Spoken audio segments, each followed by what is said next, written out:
Bonjour à tous, Geoffrey Martinez, partenaire chez Artefact. Je suis ravi aujourd'hui d'être accompagné par Jean Armand, partenaire avec qui on travaille chez IBM, et Jérémy, Senior Manager, avec qui on travaille en particulier sur des sujets de Generative AI, sur différents sujets comme la détection de la fraude, comme l'amélioration de la relation client et l'exploration d'insights, sujets sur lesquels on va creuser aujourd'hui, en particulier dans un contexte de data sharing pour les banques.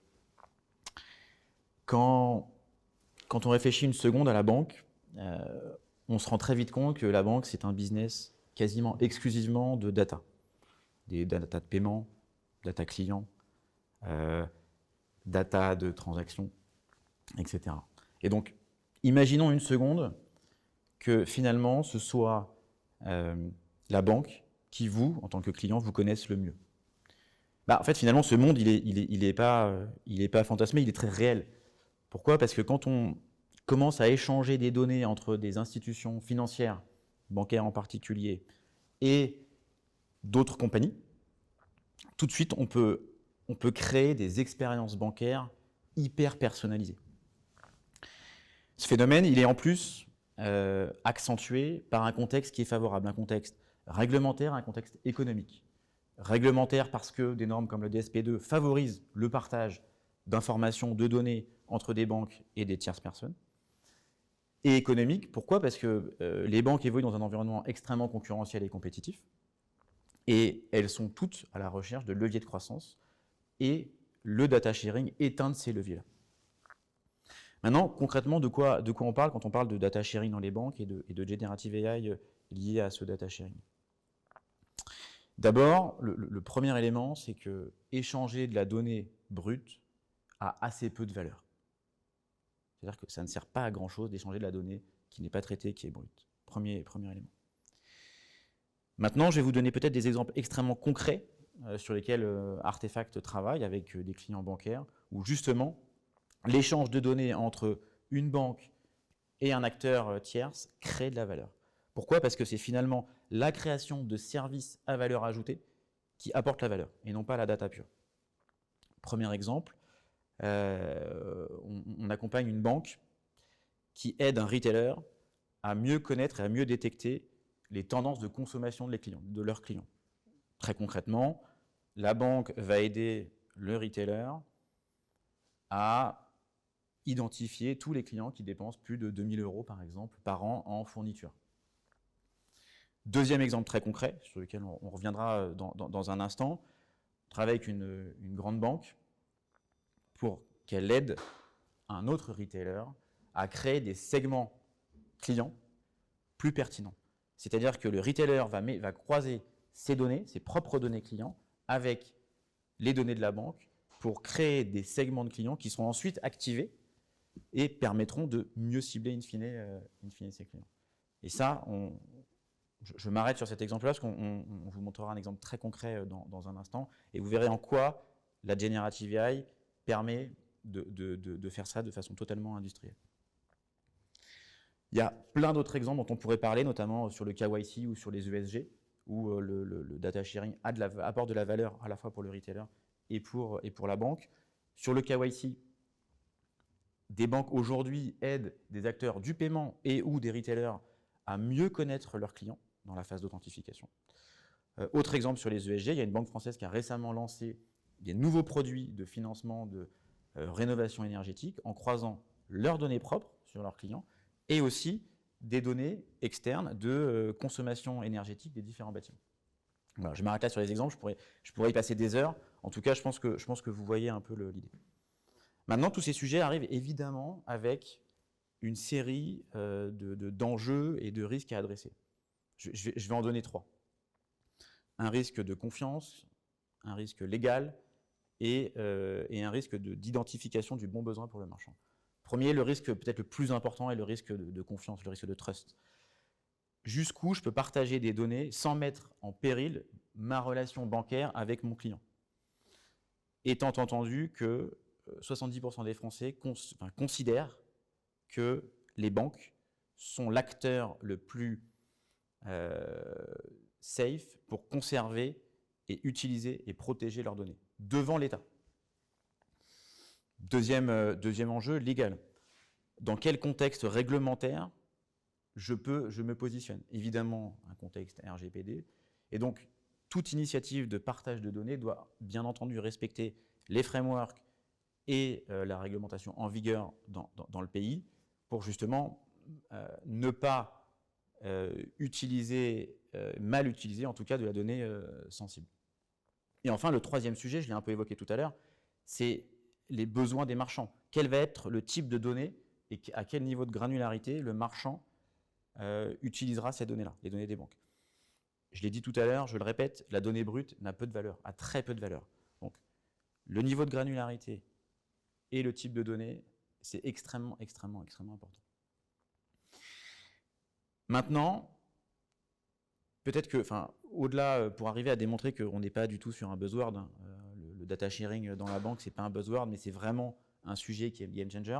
Ce que je vous propose, c'est de rentrer dans le détail sur une démo extrêmement concrète qu'on a fait avec IBM pour un client, dans lequel à la fois le data sharing crée de la valeur pour la banque et pour le retailer, et surtout, et j'insiste là-dessus, pour lequel la technologie, et en particulier la GenAI, va être un formidable accélérateur de création de valeur.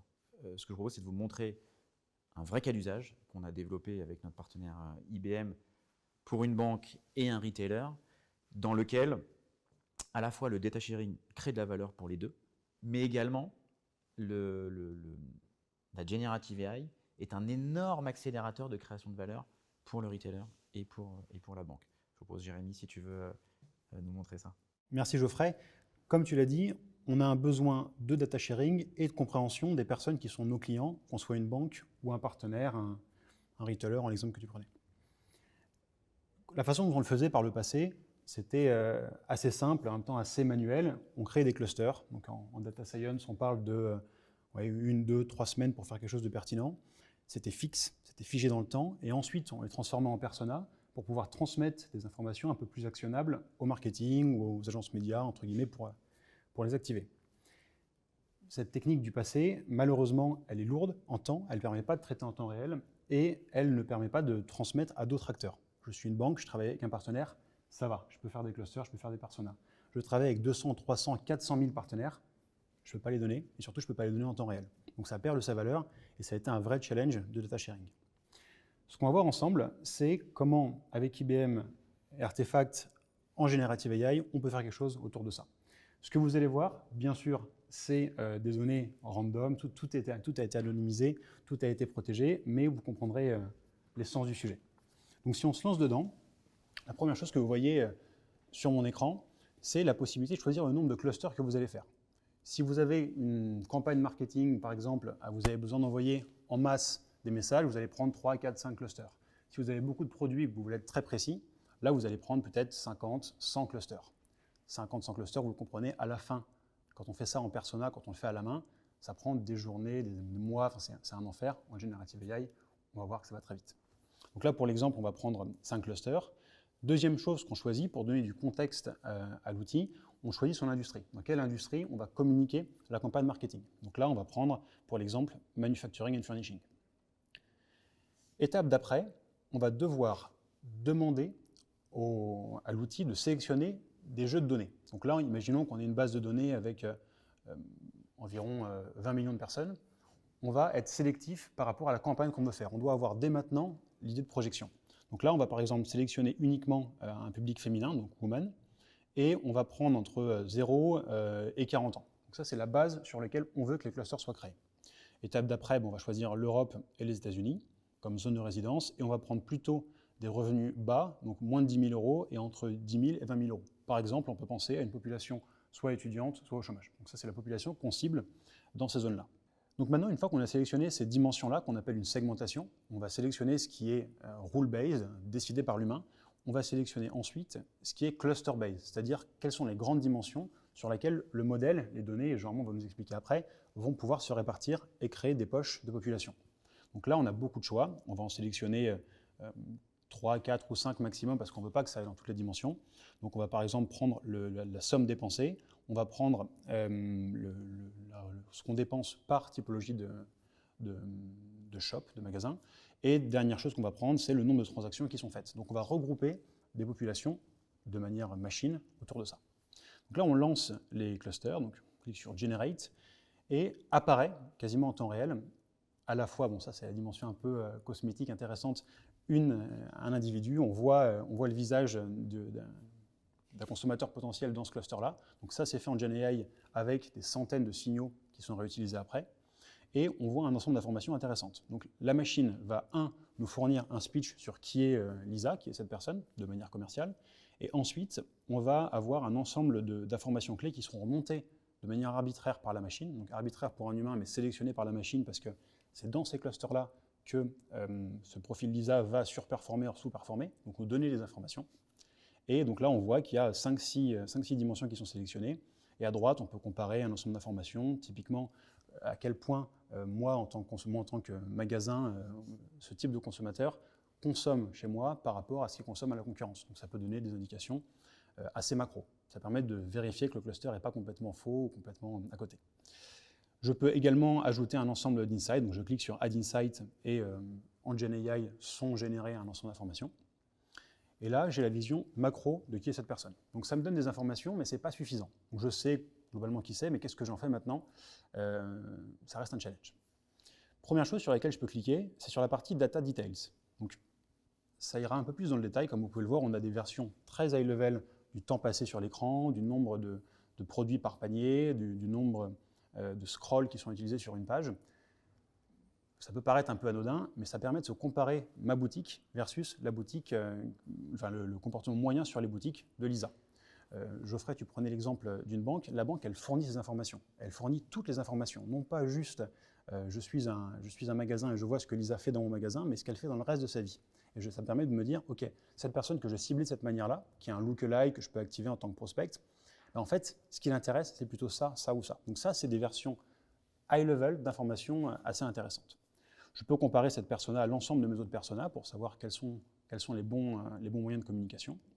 Et bien sûr, si je veux rentrer dans les données, comme vous pouvez le voir à l'écran, j'ai la possibilité de creuser des centaines de signaux. Là, pour l'exemple, on a 250 signaux, c'est-à-dire sur quoi le cluster va traiter ces informations. Une fois qu'on a ça, on est rentré dans la version high level de la persona, on est rentré également dans les grandes métriques qui pouvaient être liées. La dernière chose qu'on veut faire, c'est avoir la possibilité de la comprendre en profondeur et de lancer potentiellement des campagnes marketing. Une chose que je peux faire, et ça tous les utilisateurs de ChatGPT ou d'autres outils, vous le connaîtrez, je peux discuter avec Lisa, avec ce persona. Donc c'est Chat with Lisa, Chat with this persona, je clique dessus, et à ce moment-là, j'échange un ensemble de questions, d'informations avec cette personne. Par exemple, je vais lancer un nouveau type de fauteuil rouge en velours. À quel point est-ce que tu peux être sensible? Quel est le bon message qui peut te convaincre? Est-ce que tu préfères un autre type de produit? Et par toutes les informations de son passé, elle va pouvoir nous répondre. Si on veut avoir une version un peu plus clé en main, donc on clique sur revenir en arrière, sur Back, et là, on va sur Generate Marketing Campaign. C'est la dernière chose qu'on veut vous montrer aujourd'hui.